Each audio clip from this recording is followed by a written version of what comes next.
A ver, ¿se imaginan a un solo ciudadano armado con inteligencia artificial intentando reformar el sistema judicial de todo un país?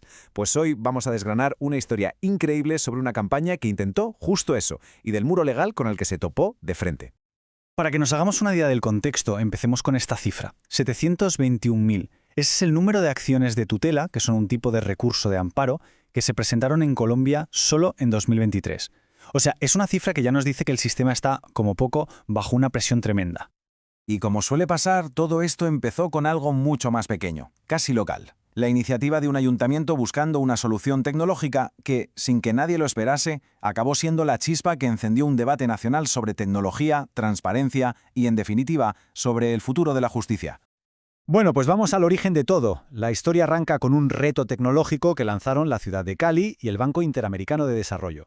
El objetivo era bastante sencillo, agilizar cómo se gestionaban todas esas tutelas que no paraban de llegar.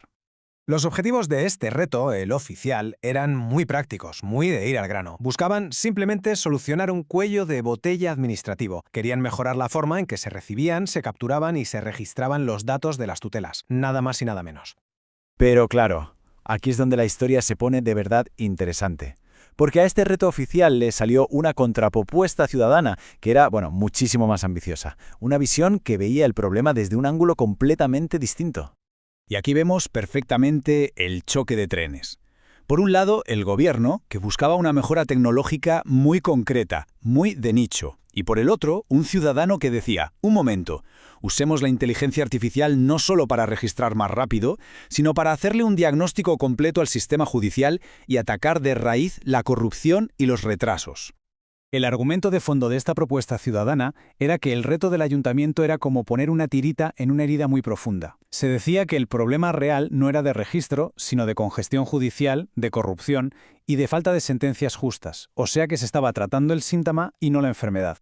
Al sentir que la respuesta oficial se quedaba corta, este ciudadano no se rindió. Al contrario, lanzó una campaña masiva, tanto en el mundo digital como en el legal, para forzar que se abriera el debate sobre una reforma de verdad. Una reforma en profundidad. Y la cronología de acciones es para analizarla, ¿eh? Empezó con asambleas virtuales abiertas a todo el mundo. De ahí pasó a una macrodemanda contra decenas de entidades públicas. Luego, denuncias directas a las autoridades. Y finalmente, acabó llevando el caso hasta las Naciones Unidas. Una escalada en toda regla. Pero toda esta campaña, toda esta energía desplegada, se encontró de bruces con un obstáculo. Un obstáculo legal muy, muy específico. Esta frase es la clave de todo. Es parte de la orden judicial del 5 de noviembre de 2025 que rechazó la demanda principal. Y lo más importante, no se rechazó por el fondo del asunto, por si tenía o no razón, sino por un tecnicismo, por un defecto de forma. Para entenderlo bien, tenemos que saber qué significa esto de subsanar un libelo. Pues básicamente es un procedimiento súper habitual. Es cuando un tribunal te dice, oye, el documento que has presentado tiene fallos o no está claro, así que corrígelo y vuelve a traerlo. El punto clave, claro, es lo que vino después. Y es que el tribunal, en su primera petición de corrección, pidió cosas muy concretas. Le dijo al demandante, a ver, aclárame, ¿a quién de esta lista de 36 personas y entidades estás demandando exactamente?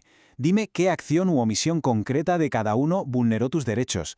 Danos el número de expediente del proceso judicial que estás criticando. Y por último, jura que no has presentado esta misma queja en otro lado. Básicamente le pedían ser más preciso para poder entrar a valorar el caso. Y aquí es donde la cosa se complica. Según consta en el caso, después de que el demandante presentara un montón de correcciones, expresó su total confusión. Dijo que la notificación final que rechazaba el caso no le explicaba qué era lo que, supuestamente, seguía estando mal. Se creó una especie de callejón sin salida burocrático. Así que, si dejamos a un lado por un momento todo el vaivén legal, lo que nos queda es una pregunta fundamental sobre cuál es el papel que tenemos los ciudadanos en el funcionamiento de las instituciones públicas. Durante todo el proceso se citó una y otra vez este artículo de la Constitución colombiana. Con esto lo que se quería decir es que la campaña no era solo una demanda judicial, sino el ejercicio de un derecho fundamental, el derecho a proponer mejoras al Estado.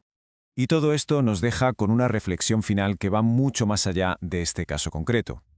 En esta era de inteligencia artificial y de digitalización masiva, la pregunta es, ¿en manos de quién está realmente el poder para reimaginar y dar forma al futuro de la justicia?